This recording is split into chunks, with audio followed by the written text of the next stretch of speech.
अस्सलामु अलैकुम रहमतुल्लाहि वबरकातुहू। क़यामत की जो 10 अलामात बयान की गई हैं उनमें दज्जाल का निकलना है, याजूज माजूज का ख़ुरूज है, हज़रत ईसा अलैहिस्सलाम का नुज़ूल है, ये चंद बड़ी अलामतें हैं। इनमें से याजूज माजूज का तज़किरा आज की इस वीडियो में बयान करेंगे। उसके ज़ेल में दज्जाल का भी ज़िक्र किया जाएगा। कुरान और सुन्नत की तशरीह से इतनी तो बात साबित है कि ये जो याजूज माजूज हैं ये इंसानों में से ही हैं और हज़रत नूह अलैहिस्सलाम की औलाद में से हैं। कुरान ने जो कहा है वजअलना ज़ुर्रियतहु हुमुल बाक़ीन, यानी तूफ़ान नूह अलैहिस्सलाम के बाद जितने आसमान ज़मीन पर बाकी रहेंगे वो सब हज़रत नूह अलैहिस्सलाम की औलाद में होंगे। और तारीख़ी रिवायत से ये बात साबित है कि ये हज़रत नूह अलैहिस्सलाम के जो एक लड़के थे हज़रत याफ़िस, ये उनकी औलाद में से हैं। इनके मुताल्लिक़ सबसे ज़्यादा तफसीली हालात जो हदीस शरीफ में आए हैं वो रिवायत है जिसको सही मुस्लिम ने रिवायत किया है और हज़रत नमास इब्न समान रज़ियल्लाहु अन्हु की वो रिवायत है।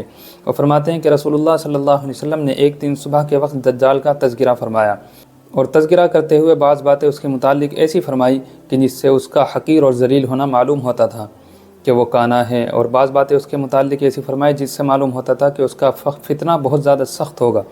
मसलन ये फरमाया था कि जन्नत दोज़ख उसके साथ होगी, और दूसरे वो मुर्दों को ज़िंदा कर देगा, बारिश बरसाएगा। इस तरह के आदत के ख़िलाफ़ जो काम हैं वो उससे सादिर होंगे। तो सहाबा फरमाते हैं कि हम पर इस बयान को सुन कर के ऐसा खौफ तारीक़ हुआ कि गोया हम दज्जाल को ऐसा महसूस कर रहे हैं कि वो खजूरों के झुंड में हैं, यानी करीब ही मौजूद हैं। जब रसूलुल्लाह सल्लल्लाहु अलैहि वसल्लम के पास हम शाम के वक्त में हाज़िर हुए तो आपने हमारे ऊपर जो असरात थे उनको महसूस किया। तो आप सल्लल्लाहु अलैहि वसल्लम ने हमारी क़ल्बी तासुरात को भांप कर पूछा कि तुमने क्या समझा है। तो सहाबा कहते हैं कि हमने अर्ज़ किया कि आपने दज्जाल का तज़किरा फ़रमाया और बाज़ उसके मुताल्लिक़ बातें ऐसी फ़रमाई हैं जिससे उसका मामला हक़ीर और आसान मालूम होता है, और बाज़ बातें ऐसी फ़रमाई हैं जिससे मालूम होता है कि उसकी बड़ी क़ुव्वत होगी, उसका फ़ितना बड़ा अजीम होगा। हमें ये महसूस होने लगा कि हमारे करीब ही वो खजूरों के झुंड में मौजूद हैं।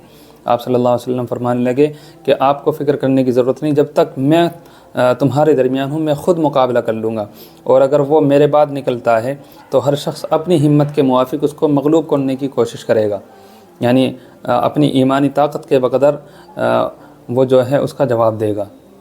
फिर आप सल्लल्लाहु अलैहि वसल्लम ने उसकी चंद अलामात बयान फरमाई कि वो ऐसा नौजवान होगा जिसके बाल जो हैं सख्त पेचदार होंगे, यानी घुंघराले होंगे। उसकी एक आँख ऊपर को उभरी हुई होगी जैसे अंगूर का जो दाना होता है इस तरीके उभरी हुई मालूम होगी, और एक आँख से वो काना होगा, यानी एक आँख होगी दूसरी आँख नहीं होगी। फरमाया कि दज्जाल शाम और इराक़ के दरमियान से निकलेगा और हर तरफ फ़साद मचाएगा। तो अल्लाह के नबी सल्लल्लाहु अलैहि वसल्लम फरमाते हैं कि अल्लाह के बंदो उसके मुकाबले में साबित कदम रहना। तो सहाबा कहते हैं हमने अर्ज़ की या रसूलल्लाह वो ज़मीन में किस कदर मुद्दत तक रहेगा, कितनी दिन यहाँ रहेगा। आप सल्लल्लाहु अलैहि वसल्लम ने फरमाया कि वो 40 दिन रहेगा, लेकिन पहला दिन 1 साल के बराबर होगा, दूसरा दिन 1 माह के बराबर होगा और तीसरा दिन 1 हफ़्ते के बराबर होगा, और बाकी जो 37 दिन हैं वो आम दिनों के मुवाफ़िक होंगे। तो इस हिसाब से वो 1 साल और 74 दिन वो ज़मीन पर रहेगा। उसके बाद में हज़रत ईसा अलैहिस्सलाम उसको ज़मीन पर आकर उसको कत्ल कर देंगे। तो सहाबा कहते हैं कि हमने अर्ज़ की या रसूलल्लाह जो दिन 1 साल के बराबर होगा क्या हम उसमें सिर्फ़ एक दिन की 5 नमाज़ें पढ़ेंगे। आपने फरमाया नहीं, बल्कि वक्त का अंदाज़ा करके पूरे साल की नमाज़ें अदा करना ये पड़ेगी। फिर हमने अर्ज़ किया या रसूलल्लाह वो ज़मीन में किस कदर सुरात के साथ, यानी कितनी तेज़ी के साथ वो सफ़र करेगा। आपने फरमाया कि उस अब्र के मानिंद तेज़ चलेगा जिसके पीछे मुवाफ़िक हवा लगी हुई हो, यानी कोई बादल हो जिसको हवा हका रही हो। तो जिस कौम के पास से दज्जाल गुज़रेगा उनको अपने बातिल अक़ाइद की दावत देगा और वो उस पर ईमान ले आएंगे। तो वो बादलों को हुक्म देगा वो बरसने लगेंगे, ज़मीन को हुक्म देगा वो सब्ज़ व शादाब हो जाएंगी, ज़मीन से गल्ले निकलने लगेंगे, और जो मवेशी वहाँ चल रहे होंगे वो जब वो शाम को वापस आएंगे तो उनके कोहान पहले की बनिस्बत बहुत ज़्यादा ऊँचे होंगे, यानी वो बहुत ज़्यादा पेट भरे हुए होंगे और उनके थन दूध से भरे हुए होंगे और उनकी कोखें जो हैं वो पुर होगी। फिर दज्जाल दूसरी किसी कौम से पास से गुज़रेगा, उनको भी अपने कुफ्र की दावत देगा, लेकिन वो उसकी बातों में नहीं आएंगे चूँकि वो ईमान वाले होंगे, तो वो उनसे मायूस होकर चले जाएगा। तो ये मुसलमान कहतसाली में मुब्तला हो जाएंगे, उनके पास कुछ भाई माल नहीं रहेगा और कुछ ज़मीन वीरान पड़ी होगी, वहाँ से वो गुज़रेगा तो उसको ख़िताब करके कहेगा कि अपने ख़जानों को बाहर निकाल दे, तो वो ज़मीन के ख़जानों से पीछे पीछे हो लेंगे जैसे शहद की मक्खी अपने सरदार के पीछे हो लेती हैं। फिर दज्जाल एक आदमी को बुलाएगा जिसका शबाब ज़ोरों पर होगा, वो ईमान वाला होगा, तो उसको तलवार मार कर 2 टुकड़े कर देगा और दोनों टुकड़े इस कदर दूर हो जाएंगे जैसे तीर चलाने वाले में और निशाने के दरमियान होता है। फिर वो उनके बीच से गुजर करके अपने लोगों से कहेगा कि अगर मैं इसको दोबारा ज़िंदा कर दूँ तो तुम मेरे पे ईमान ले आओगे।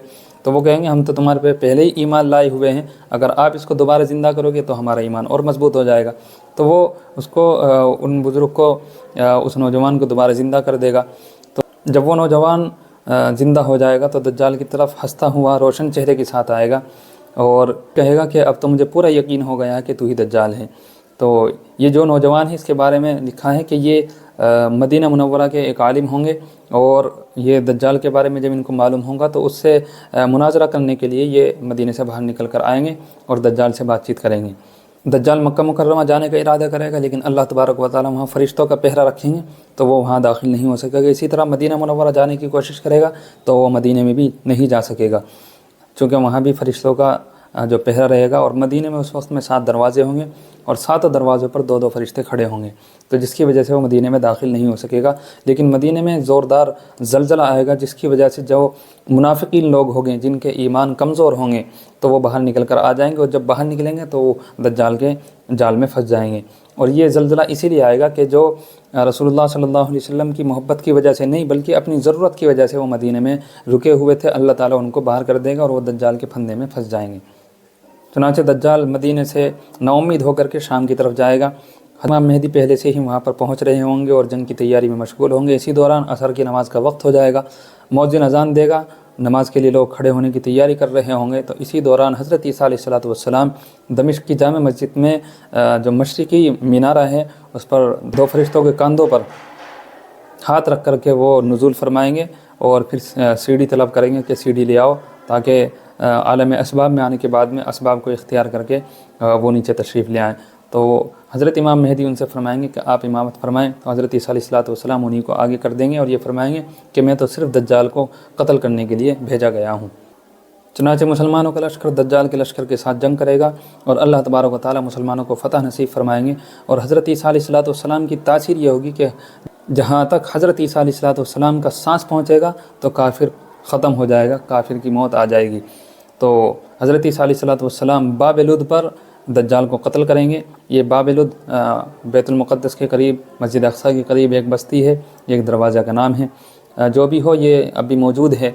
तो हज़रत ईसा अलैहिस्सलातु वस्सलाम इसको वहाँ कत्ल करेंगे। इसके कत्ल से फ़ारिग होने के बाद में अल्लाह तबारक व तआला की तरफ से हज़रत ईसा अलैहिस्सलातु वस्सलाम को वही आएगी कि मैं अपने बंदों में ऐसे लोगों को निकालूंगा जिनके मुकाबले की किसी में ताकत नहीं होगी, और वो याजूज माजूज होंगे।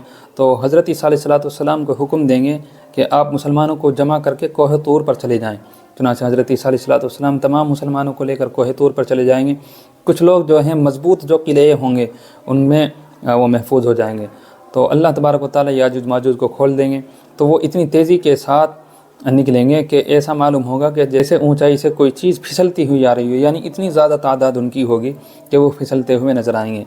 उनमें से जो पहले लोग होंगे वो बुहैरा तबरिया से गुजरेंगे, ये समुंदर का नाम है। तो उसका सब पानी पीकर ऐसा कर देंगे कि जब उनमें से दूसरे लोग, दूसरा जो काफ़िला आएगा उनका, जब वो लोग उस समंदर को देखेंगे तो ये कहेंगे कि कभी यहाँ पानी मौजूद रहा होगा। हज़रत ईसा अलैहिस्सलातु वस्सलाम अपने साथियों को, मुसलमानों को लेकर कोह तूर पर चले जाएंगे। दूसरे मुसलमान भी किलों में महफूज हो जाएंगे। खाने पीने का सामान जो साथ होगा लेकिन वो ख़त्म हो जाएगा। उस वक्त में एक बेल का जो सर होगा उसको 100 दीनार से भी बेहतर समझा जाएगा। तो हज़रत ईसा अलैहिस्सलातु वस्सलाम दूसरे मुसलमानों को लेकर के अपनी तकलीफ़ दूर करने के लिए अल्लाह ताला से दुआ करेंगे। तो अल्लाह तबारक व तआला दुआ कबूल फरमाएंगे और उन पर वबाई सूरत में एक बीमारी भेज देंगे। याजूज माजूज थोड़ी देर में सब के सब मर जाएंगे, सब के सब बिल्कुल ख़त्म हो जाएंगे। ज़मीन पर कोई ज़मीन ऐसी बाकी नहीं रहेगी जहाँ पर याजूज माजूज मरे हुए ना हो। यहाँ तक कि रिवायतों में आया है कि कौवा इतना उड़ेगा कि वह उड़ते उड़ते ऊपर ही मर जाएगा और नीचे जब आकर गिरेगा तो वो भी याजूज माजूज के ऊपर ही गिरेगा।